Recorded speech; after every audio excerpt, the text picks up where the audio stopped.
guys, I want to welcome you to the weekly Wednesday for the Financial Freedom newsletter, where every week, every Wednesday, we delve into something inspirational, motivational, something excerpt taken from the Financial Freedom weekly newsletter.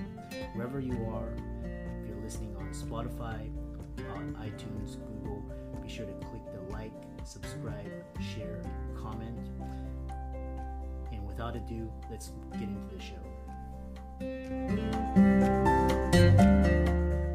Hey guys, welcome to this week's podcast episode. I'm really excited about today's guest, William Adams, and he's a tech entrepreneur. But most importantly, we're going to talk all about the intersection of tech, AI, Web3, blockchain, how it's changing the world, intersects with social media, create wonderful podcasts such as this. He's a tech advisor, speaker, philanthropist, and I love talking to individuals such as William on the show.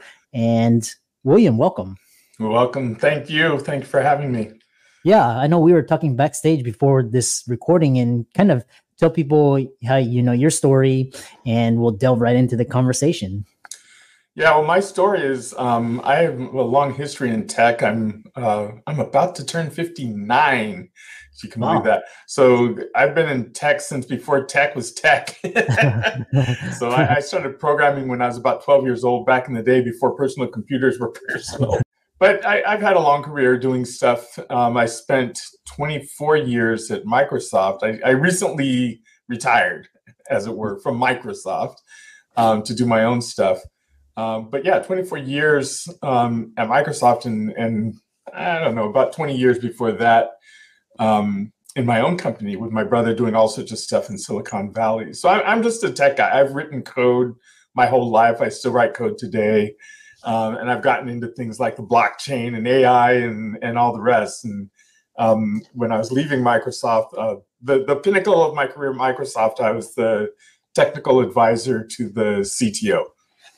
Yeah. His name is Kevin Scott. Yeah. So one of his technical advisors. Interesting. Yeah. Because in my early days, because I started my career, pre-med, medical, going through that traditional route. And, all throughout undergrad, I was like, oh, tech's a bubble, it's a scam, same thing what we're talking about with, Bitcoin and digital assets and Web3, everybody's saying, oh, it's a scam. I miss the internet, I miss Google, but when Facebook came on the scene, I got in, I saw the power of social media and never looked back. So yeah, what's interesting is, you've got an interesting story, underdog story. I'm an underdog as well. And we're going to talk about how you crafted your story. And so kind of talk about this state of tech where we are today. There's generational differences colliding. We've got demographics, we've got debt, macroeconomic, we got war. So kind of talk about how tech intersects in all of this. Ooh, that's a big one. Let's go back to the creation of gunpowder. And I've actually used that analogy before. I mean, technology is like that, right? Like, technology is the thing that is a curve that we ride that gives us certain boosts in things along the way, right? Like the invention of, I don't know, the automobile, right? Yeah. That was an inflection point. We suddenly, in the Industrial Revolution, went from being behind the plow with the ox and the horse to suddenly using steam engines and gas-powered engines and diesel and railroad and all these other things. And it transforms societies, right? And then along came airplanes, and that transforms again. And now we're into rockets. And then in the, 50s, 60s, we started to have transistors and computers, and that transformed society again to the point now where we all walk around in our pockets with supercomputers.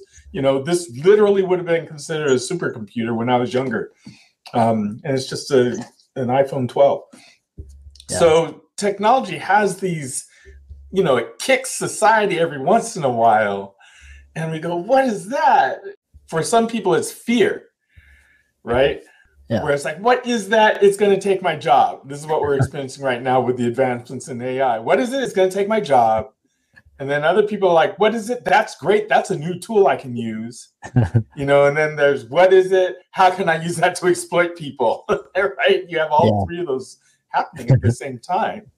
Um, so yeah, that's how those things collide. I mean, technology is just a tool. It's a continuum of advancements of human intelligence, and then we use it in different ways in our societies depending on where you are, right? And my goal is to get people on the leading edge of tech so that they can be using it rather than be plowed under by it, right? Yeah, yeah, it's quite interesting, and kind of talk about this. Raoul Pal, Kathy Wood talk about this and also Peter Diamandis. They talk about this exponential age, and basically talk about like Moore's law and how change is so fast. It's like Twitter speed fast these days. Yeah, and I had this discussion with my brother. I have an older brother, and we've been in tech together since, I don't know, for 30, 40 years. And I try to explain to him what exponential growth is like. Like Moore's law says, you're going to double in compute power every 18 months, 2 years, something like this for the same price or the same space or whatever. And it's hard to really grasp what that means. Like I held up my iPhone and said, oh, this is the supercomputer from 20 years ago. It's like, imagine that, and I literally mean this, when we had Cray supercomputers, these were room-sized computers, literally, like not small room, not like a bathroom-sized room, but a huge room computer. Now it's shrunken down to the size of something you stick in your pocket, right? Yeah. That's exponential growth. When you double and double and double and double, things get really small really fast, and they get super powerful really fast.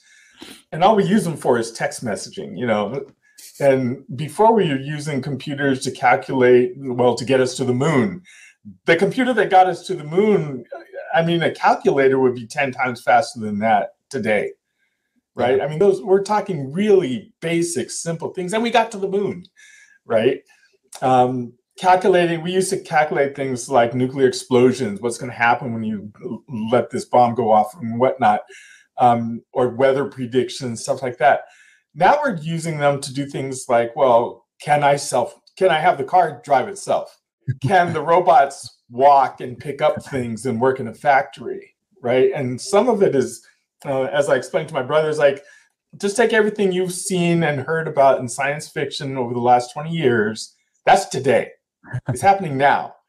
And it's hard to understand that because it's like, what do you mean it's happening now? Self-driving doesn't really work. It's like, give it 6 more months and it's going to be twice as powerful as it is today. And today can already get you from point A to point B without you touching the steering wheel. So yeah, the advancements in technology is really hard to understand, but just understand that, yes, the machines are getting more powerful. The algorithms are getting more powerful, meaning the programs are becoming simpler. We are now using the computer to generate the programs for itself. So it's going to make itself more powerful, right? Yeah. And then we get to reap the benefits or we get to be scared. Either way or both. Yeah. It's quite interesting because I've been using ChatGPT since January, and the capabilities now versus January it's almost like a magnet's almost 10x. And then I'm excited to see what's going to happen next year with what it can do. The next thing. Go ahead. Well, sorry. And speaking of ChatGPT, because you go down that path, and it's like, for those who don't know, ChatGPT is this conversational thing. Instead of search, you can actually talk and ask questions and get answers and have a back and forth with it. And I have a virtual assistant that helps me do all of my scheduling and all this stuff. And she at first was like, oh, I was telling her about ChatGPT last year. She's like, oh my God, that's going to take my job. It's like, no, it's going to make you more powerful. And it allows you to create those documents or create this schedule or create whatever more quickly, right? Yeah. So the burden of certain things in your intellect have been lightened, just like factory automation made it such that our physical burdens were lightened. The tools like ChatGPT make our intellectual burdens lightened so we can think even more things, right? So sorry, you were going to ask something. No, I was just going to say, it's almost like, because like you're alluding to the Industrial Revolution, factories and machines, they commoditize physical labor. So and now software and AI is commoditizing mental intellectual labor. Yes. Yeah. Yeah, which is a scary thought because it leaves us as humanity with, so what do I do then? You don't need my muscles. You don't need my brain. What's left? It's like, well, now you can go surfing. Oh, now all we need is universal basic income and everybody can take a year-long vacation. Yeah, it gets down to that. And without being political about it at all, it's like literally, it's like your physical labor is reduced. Your intellectual labor is reduced. What do you want to do, right? We don't need you to produce widgets anymore. We don't need you behind the plow anymore. What do you want to do, and what does your human intellect want to add to humanity, right? We can start thinking like that. We'll see. We'll see if we get there or not. And that brings me to my next question is kind of because you were technical advisor to CTO Kevin Scott. And so I know Microsoft's been under the hot seat with the government, a lot of these tech companies. So my question is, I always look at the government and I always think it's like so backwards because like the stuff we're using is still like 50s, 60s, like people try to innovate and then they try to shut it down or regulate it. What is the role of government? Are they just basically corrupt and just kind of want to keep the same, or what is that? What is that?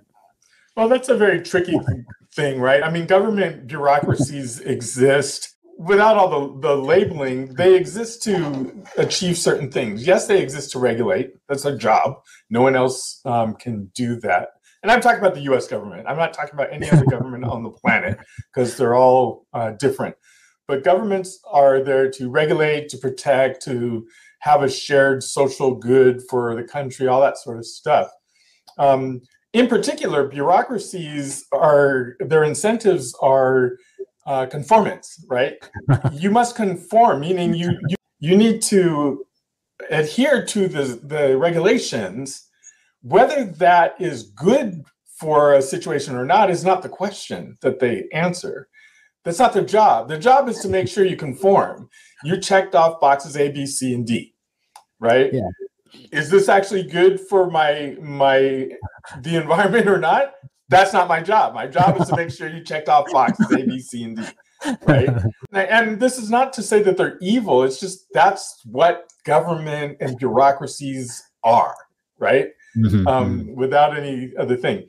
And a lot of people recognize it's like, oh, it sure would be nice if they had a different incentive. If the incentive was more about satisfying a need, right? Like you don't get rewarded, government employee, unless these welfare recipients get the best outcomes, right?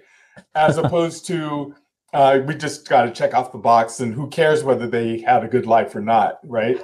So with technology, we can possibly elevate and change some of those incentives to say, well, conformance is no longer good enough, right? Compliance with the regs is no longer good enough.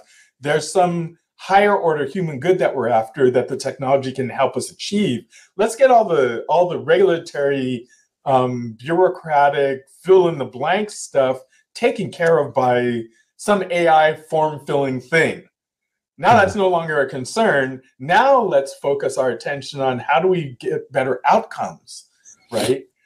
I do want regulation of the water quality, air quality, traffic. I do want these services. I just want the incentive to be that the things get better, not just that the check boxes were checked, right? And I think technology can help us get to that state where we can change the incentive to be government serves a good rather than serves to just check the boxes. Yeah. Right. Yeah. I love that. I really like that idea. Kind of changing alignments and incentives. We'll kind of shift the narrative a little bit, and because you've actually had a successful career, one of the best company. You were an entrepreneur, and kind of talk about how we can promote more diversity, equity, inclusion, how you made it, and how can people, have more of a say. We talk about BIPOC, people of color and Black Indigenous as well. I'm part of that group as well. So kind of talk about how we can help the people left behind, get an opportunity. Yeah, we're at an interesting point. For most of my career at Microsoft and in the industry in general, for those who can't see me, I'm a Black man in America. So me in those corporate halls for all these years, I was mostly the only one. You know, I mean, seeing a fellow Black engineer was just few and far between. There were pockets of people, but for the most part, until my last few years in the job, I didn't really see or interact with very many Black folks. I was always the only Black guy in the room, right? And women didn't have it much better. You know, I mean, there were more women than there were Blacks, but not by much in certain roles. So, but I had an opportunity to help transform that at the company by creating this program called LEAP, where I just cracked the code on how do you hire minorities and women, you know, or underrepresented minorities and women. And it was just as simple as, well, you got to look in different places and you got to reprogram the hiring managers to see people differently, right? You're not going to go to MIT and get more Black folks. There's just not that many there. So you had to look in different places, right? And just allow for the fact that very smart people are everywhere. They don't all look like you, come from the same places as you. So you need to have an apprenticeship program or an internship program that's not based on the college they came from. Yeah. Right. So that was one part of it. It was just cracking the code on, well, where do you find the people? Because oftentimes, you know, hiring managers just like, I want to hire more Blacks and women, but they just don't exist. Like, are you kidding? Women are half the planet. How could they not exist? You're just not looking right. So questioning things like, oh, we don't want to lower the bar. The bar is just code for we don't want people who aren't like us. It's a hard thing to fight through biases. And then the other side of it is to say, well, there has to be a business imperative for this diversity. You cannot checkbox your way into this. It doesn't help to have quotas and things like that. It's like, well, we need to hire 10 Blacks and 15 Latinos and 20 Pacific Islanders. You know, it's like, you'll hire them, they'll get in, they'll say, this place doesn't want me here, and they'll be gone within a year, right? So you can't checklist it. You have to have a business imperative that requires that diversity. And in particular, as we're doing more and more AI, where diverse perspectives and data sets is required if you want to win, it's a business imperative that you have a diverse workforce. I mean, forget in the past we would say, oh, diverse workforce, you know, they work better together and you get all these different perspectives and all this. Like, forget about just DNA diversity. If you don't have psychologists, philosophers, religious people, and other people in your workforce over the next 5 years, forget about winning in the AI space, right? So you have to truly be diverse if you're going to win with AI, because otherwise you're going to end up with models that only serve a very niche group, and you're not going to win on a world stage, right? So it's a business imperative that you have a diverse workforce. Now let's work backwards and say, well, how do I do that? Because we're all the same and we don't know how to hire people who are different. Okay, let me show you how to do that, right? But it's a business imperative at this point. It's like, you will not survive this AI age if you do not have a diverse workforce. Yeah. I think there was a documentary about the AI getting developed at MIT, and it was having trouble because it was basically the models were built based on Caucasians, and so it's like, you know, it was having trouble with, you know, BIPOC and diversity. So and there was a famous person at Microsoft who did a study in shades of brown. You know, it's like, hey, the models only recognize like 4 shades of brown. There's at least 20 shades of brown that you need to recognize different kinds of people. So you know, it's stuff like that where it's like, well, where did the data come from and who trained the model is important now, whereas in the past it wasn't. Interesting. Yeah, I know kind of we have you know, a few minutes left, and you talked about you started event EV3NT, and then what is it and why is it important for communities of color, and with how people can contact you and follow you? Well, you can contact me, william-a-adams.com. And the event is just a model I have for helping communities essentially hack their community. So it's a way in which that I learned from being, you know, in tech. that you can bring people together, and we would typically call it a hackathon, but it's different. In a hackathon, you're looking for like an ultimate winner, right? Like people hack on some code typically, and then they come out and it's like, I won, I got the full prize, and everyone else gets nothing. So the event is different. It's to teach a community how to hack for its own good. So, for example, you might have a community that says, oh, we want to solve we have a waste management problem with plastics, right? So I might bring in some people who are experts in the field of waste management related to plastics, and maybe someone related to biodiversity and someone related to this. They'll give a mini talk, and then they'll hack with you to solve some problem. And you might come out with something like, oh, we're going to create a degasifier. We're going to turn the plastic back into its component parts, diesel and gas, and we're going to use that to power our generator. This is particularly in a place that's like an island or something like that. So, yes. And now we own a process, and we own the patent for this thing that we created, and we can now make money off of this invention that we came up with together. And then when their next problem comes out, like, oh, they want to deal with food scarcity or food security or something like that, they now have the tools necessary to gather together, hack some solution, and produce something that they then own, right? So that's what the event's all about. It's just helping communities put their brain trust together with some help from the outside to solve their own problems, right? Instead of waiting for someone big to come along and solve the problem and then fleece them for all their money for the solution. Really interesting. Let's thank William for coming onto the show, talking about tech and kind of looking a broad picture, and also talking about DEI, diversity, equity, inclusion. Be sure to check out all his work and his thoughts. He's got a lot of interesting thoughts and resources. These will be in the links in the show notes. And thanks so much for coming onto the podcast. Well, thank you for having me.